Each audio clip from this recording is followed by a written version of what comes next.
I'm not taking you with me today. Poor baby, she's sick. And she needs help. And we're working on it. But of course, nothing with the diesel is ever just a $100 project. And then you take her to an actual dealership to get it done. They won't even they won't even say hi to you for less than like $1,000. So doing it ourselves, which is how we roll. It's still gonna cost a lot of money. It's one of those where when you're inside, when you already have her opened, you should just do several things all at once, and it's gonna take a big chunk of dollars I don't have right now.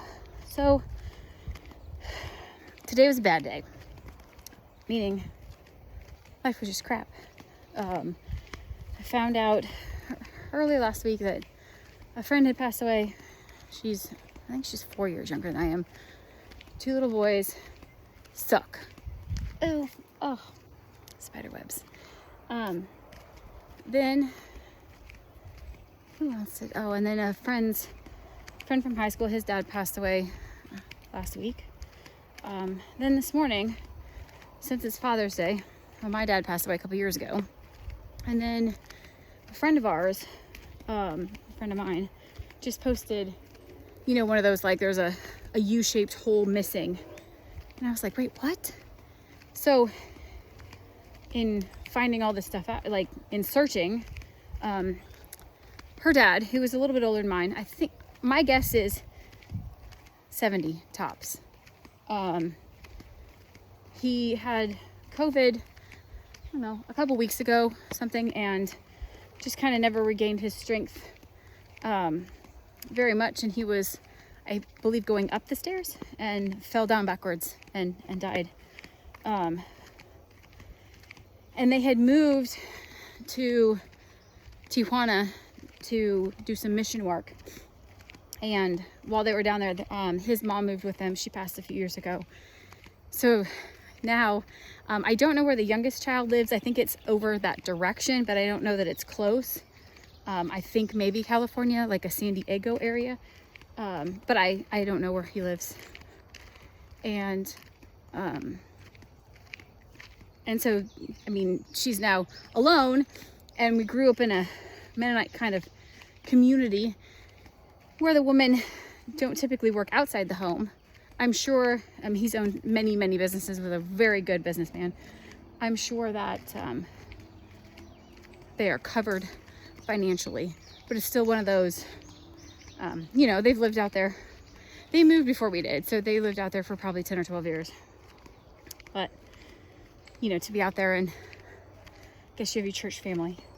It's a new family. So I don't know if she'll come back home. Her mom, her sister is back in Iowa. Her daughter is in Costa Rica. Her husband's from Costa Rica. And so they spend part of the year down there and part of the year here.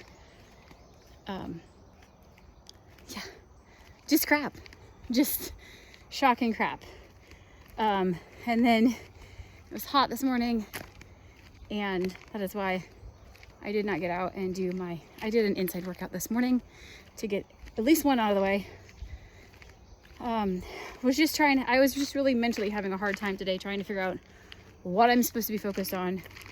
I've been trying the last, especially the Andy Frisella thing, trying to figure out my focus. My problem in life is I want to do one of everything, and I've been pretty good at it so far. But you also can't really build a career out of one of everything. So trying to narrow down what business, and the reason why we've had several fail, I'm sure is just we haven't stuck it out long enough and pushed it hard enough. So taking a good long look, I love the laser. I love laser work because it's creative, and I get to do that. On the flip side of it, we've got to figure out how it can make us more income. And with so many people in the last year or so just getting into like, I think I can grab a $300 laser and I can just start making stuff for $50, which, like, you do you. But then trying to make sure that we're elevating our business above that and not just putting out what my husband conveniently calls crafty items. So we've kind of gone in a slightly little different direction where we're trying to do a little more upscale prints and stuff like that. And got one I'm working on now. So my brain on the weekends usually goes to do stuff for our business instead of, you know, the normal 9 to 5 work that I've got. And that shed is hotter than shit. It just is. It just has bubble wrap insulation. It doesn't have the nice, good insulation. And we just haven't been able to afford it yet. But it really, I mean, we're still mid-June. The actual first official day of summer isn't for another week. And I'm not gonna be able to work in there all summer long, especially with, you know, sewing in there without some insulation. And so I looked into mini splits. I found a cheap mini split. It's like $800. Yikes. Yeah, so that's where I'm at. Rolls of insulation are $100 a roll. Gosh, I'm trying to figure out I'm trying to see if I can remember. They just don't go very far. It's like 30 linear feet or something like that, and we need a lot more linear feet. It's always something. I think we've come up with enough to be able to get our well started, get our septic system started, so at least that's good and helpful. I don't know, it was crappy. So I sat there for a minute, and then a good friend of ours, he's actually, I don't know, my second cousin or something. He's not doing well. I think it all just kind of hit at once. And so then I was trying to go through, like, okay, what am I supposed to focus on today? Do I need to go over and run the laser and do some laser stuff? Do I need to? And it's hard because you don't want to just make products that people aren't really ordering. At the same time, you kind of have to practice. So I usually pick a logo, somebody's logo in town, and practice with it, and then take it into them and be like, here, made this. I had I think it was a coffee shop. And they're like, how did you get our logo? It's like, I pulled it off the internet. So is it the cleanest copy? No, but for you to do that and, you know, change it into the right file that you need and be able to print it on something, a lot of companies are impressed.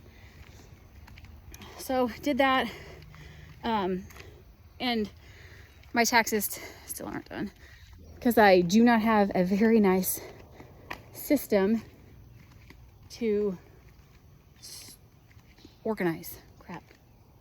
You all right? Okay. You look a little freaky deaky. I have totes that have that are for like files. They're stored on a shelf, and so it takes extra time to pull my computer desk out of the way and get into these files. And I save all my receipts, but they're not filed in any nice neat order at the moment, just because, like I said, mosquitoes. It just takes time, and it's time that I have not put forth the effort towards, because I always feel like there's other things that are more important. So when I finally, so I went in, sat on my bed, and at least sorted all of the receipts that I had, and kind of put them into category folders, so those can get put away tomorrow. 2023 needs to get into the computer, and I would say it's a third of the way done. Get that done. Typically do that on the weekends. Now that they're all kind of in order, I might start pulling an hour at night and putting that together. More mice. See if it works. Who knows? I'm gonna turn around here. No. What else? Then ate lunch, and then of course after lunch I thought, okay, I will go over to the shed, do a little bit of work. By then it was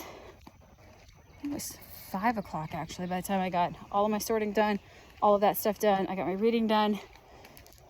And then I didn't feel good. So I probably waited too long to eat lunch. That's my running theory right now. My knee also doesn't feel very good. So just another day in paradise. Came up with some really cool new ideas in the shed for a company that I'm working with right now. Hopefully he'll like them. See if he can be interested in selling those. And they looked at my truck today and realized that my oil leak is caused by some troubles. So I doubt that it will be ready for me to go anywhere by Wednesday. We'll see. I might have to see if I can't take another piece of POS that's in my yard. Ugh. Get over there. Yep, my child helped me. He's got some great ideas. And then I was teaching the other boy to sew a little bit. It's very good, by the way. We did some hand grips to open jars and stuff like that. We've had a couple orders for those. And so we got those out. He got them done. He was practicing, did great. We actually got the pedal moved. It looks like a treadle kind of on the bottom. It's a big wide platform. But it's trying to decide if somebody's coming. It was too close and it just doesn't work quite right. Or it's not comfortable, let's put it that way. And so it would be like in your car if your gas pedal was too close to you, and you kind of have to hold your leg up. It's not comfortable. I do sit there for 8 hours a day. So I asked the boys if they couldn't quick move it backwards about 6 inches. And they did. And it's awesome. It's so much more comfortable, and you're able to push down on it more gently so that it doesn't just take off and go for you. So tomorrow starts the work week again. Not a big deal. Sewing, I like to sew. This machine, I don't think is quite as precise as the one I have at work, but I like it.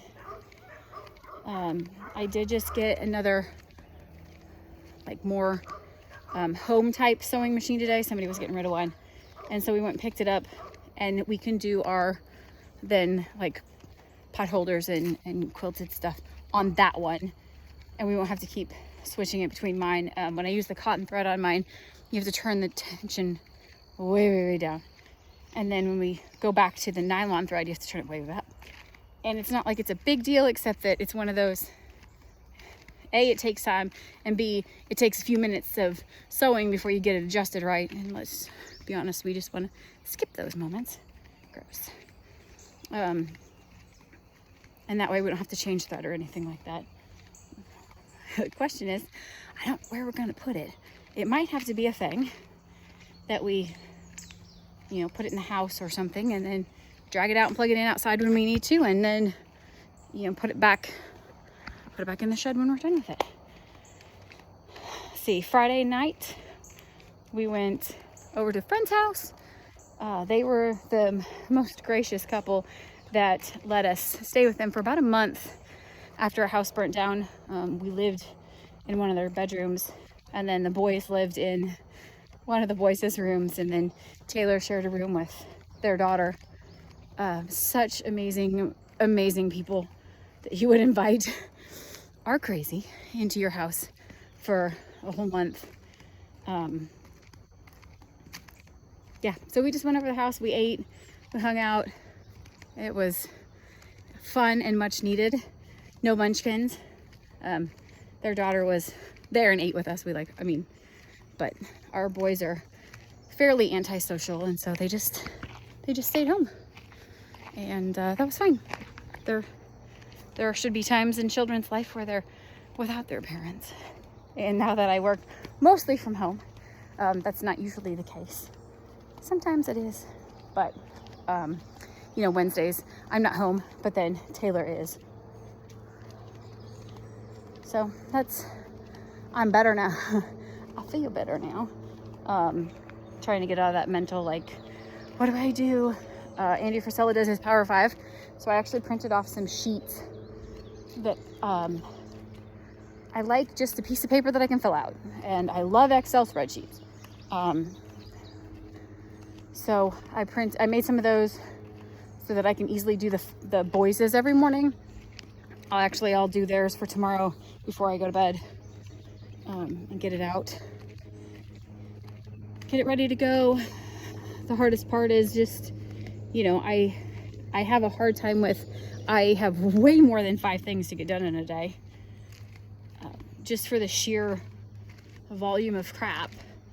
And trying to back it down to 5 is insane. But when I do, I know that I at least get those done. I mean, there's been times in life, especially as a new mom, or a mom when I had all 10 of us, I would get nothing on my list done that day. And so down at the bottom, I would write, go to the bathroom, and cross it off just so I had something to cross off. That's how I roll. And trying to get more organized, trying to get more focused. We're not exactly sure what exactly our business needs to be in life, and if we're going to continue the laser stuff. We do, like I said, we like it. It's just one of those, do I think that is a 20-year sustainable business? Maybe. Do people do it? Of course. Because of the county that we live in, I'm not sure if that's kind of a viable option. Etsy seems to be losing its marbles right now. There's been many shops that I've seen that have had their Etsy stores just, Etsy's just taking them down.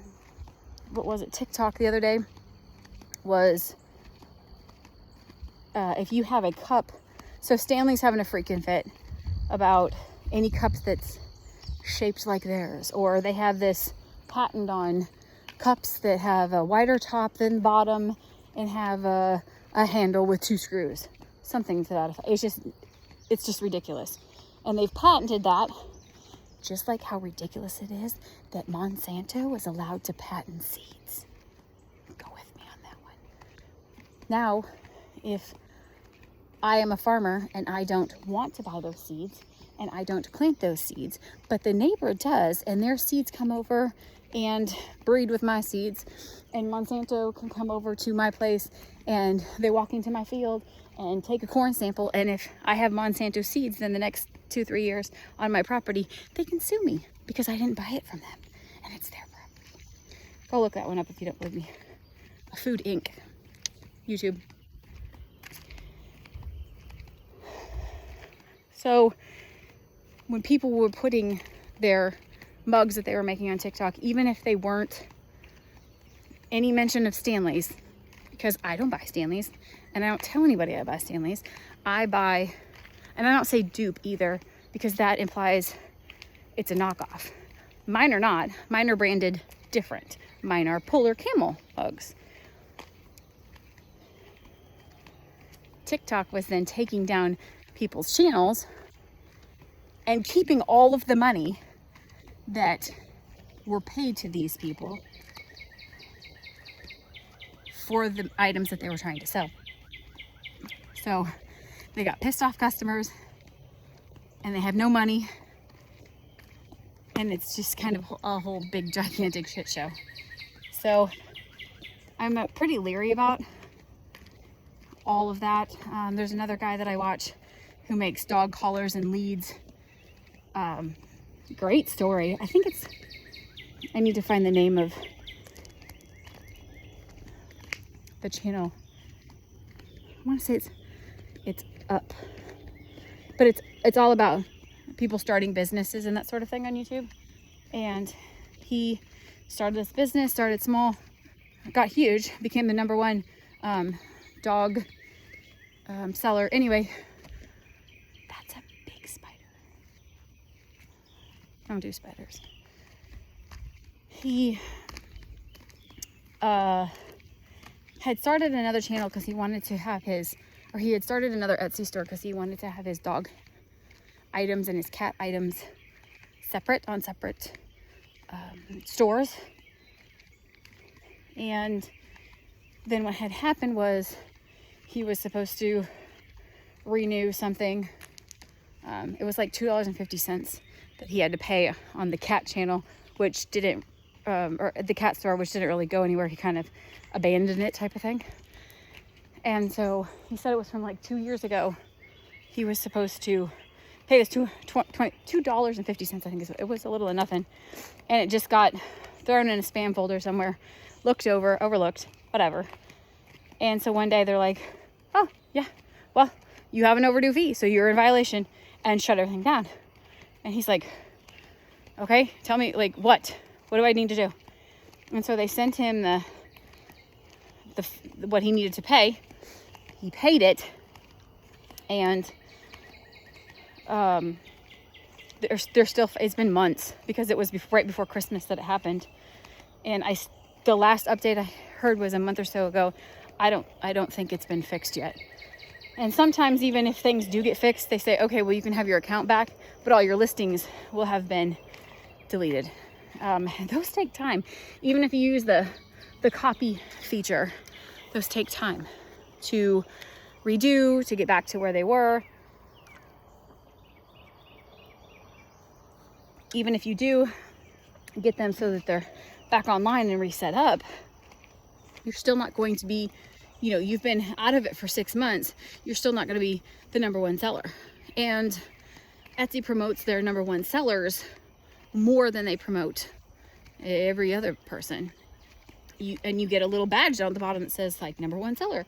So everybody then that is buying stuff can know that they can trust you, because lots of people have purchased from you. I don't know if I want to know, what have you done? Oh dear God. What? Oh yeah, no, that's here. Oh, for the love of God. That is awesome. That is not awesome. There's nothing. Oh dear God. No, there's nothing. Boys. Oh my gosh. Teenage boys.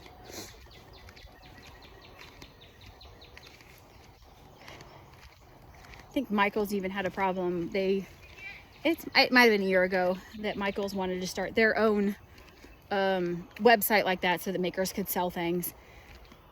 And then if you read the fine print, it said that once you list anything on their website, the intellectual properties of that thing and all of your photos and everything then became property of Michael's. And so they were allowed to recreate it. I mean, that was giving them permission to recreate it and make it, mainstream to put in their stores. The world's gone nuts. We all know this. So in thinking through what we want to kind of go and sustain us, we're really considering, I love woodworking. I always have. Joel and Karma instilled a love of woodworking into me when my dad worked at their shop. And I just loved it. I mean, I took all the shop classes. I've built lots of things. The lathe is probably my favorite. If I could afford one, I would probably buy one. I look at used ones every once in a while, but again, where would I put it? We're thinking more of figuring out how to be able to incorporate some wood items, and not just cutting boards, because cutting boards, I mean, you can only sell so many cutting boards, and you want something really nice and to last. So if you get a butcher block type one, you make those, you sell them. People aren't even going to buy not one a year, hopefully, as a buyer, hopefully. So, you have to come out with other things, and they do, coasters and napkin holders and stuff like that. But also making it kind of a fast process and profitable and that sort of thing. So we're thinking about some kind of homesteady wood things that are necessities, because I really think, especially currently right now, people do not have a lot of disposable income. This has happened before. P.S. It will probably happen again. I don't want to begin to think about what's going to happen if the current administration stays in power, because that, for small businesses, that's going to be awful. For not small businesses, that's still going to be awful, because it's awful right now. But anyway, trying to find people who have more disposable income, selling to them, making things for them. That's why a lot of makers are trying to do the business to business route. There's the ones that are going to be able to buy 50, 100 tumblers for their employees. They're going to be able to buy, 300 hats while their employees have a new hat. Much easier than dealing one-on-one with a customer who says, okay, I really need this, and can you get it to me by tomorrow because I have a birthday party that I have to get to. And so you say, sure, I'll squeeze you in. And then you do it, and then they don't ever pick it up. Or what was it today? Somebody had said, I expect payment up front. And they're like, well, I don't go to Walmart and pay up front. I go and I pay as I'm, taking the item home. Okay, Walmart also doesn't make custom items. And these are 100% custom made for you. So we need at least as much to be able to cover, bare minimum materials with the spider webs. It's just one of those things that requires a lot of mental gymnastics, and I was not mentally up for it today. So thankfully my friend Nicole has said many times that she has like ADHD tendencies, and I never thought about it before. One of the things that I was always taught is to push through and finish, and she's really kind of helped me realize, like, today was not a day that I could mentally do tedious work or stuff that like took a lot of concentration and thought, and it wasn't a day for that. It was a day for really easy tasks like sorting things and running the laser, which I had already made the items in my computer. I just had to basically push play and, get them lined up and cut them. And I think that's very helpful. Realize that some days you're not going to have the mental capacity to do a certain job. It doesn't mean continue on that certain job. It means take a break from that job, go to the next job, find something that you can do and you can do well and still needs to be done. I mean, I didn't just say, well, screw it all, I'm going fishing. It would have been nice, but it was too hot. Instead, I put my focus my energy towards a different job that still needed to get done. So hopefully I will schedule time in this week, a couple nights, to get all that stuff put in the computer. People don't realize how much a small business person has to do and how many hats they have to wear between the making of the stuff, the buying of the supplies, the packaging of the stuff, the testing of the stuff, then being a mechanic and an electrician and a bookkeeper, everything else. I am very, very thankful and blessed that at least I have boys who can cook for themselves, and 99.9% of the time, my third child is, he's a carer about others, and so he makes sure that I eat, because otherwise I probably wouldn't stop sewing to eat, because I am gotta get it done. But there's more work to do, so we gotta do it. And he brings me food. He's like, stop and eat. And so I do. I don't usually, most of the time I don't. I should probably get up and go back to the camper to eat. And a lot of times I don't. I will turn around or back up my chair a little bit and eat in about 10 minutes, and then I get back to work, because there's more stuff to be done. And I want to make sure to get that stuff done so that when I go back up to work, I don't look like an idiot who doesn't have anything accomplished. So it's better now that it's kind of in the wind down mode. I really, really want to go hug all my people after they shower and see if I can't watch just a little TV show with my husband and be thankful for all we do have after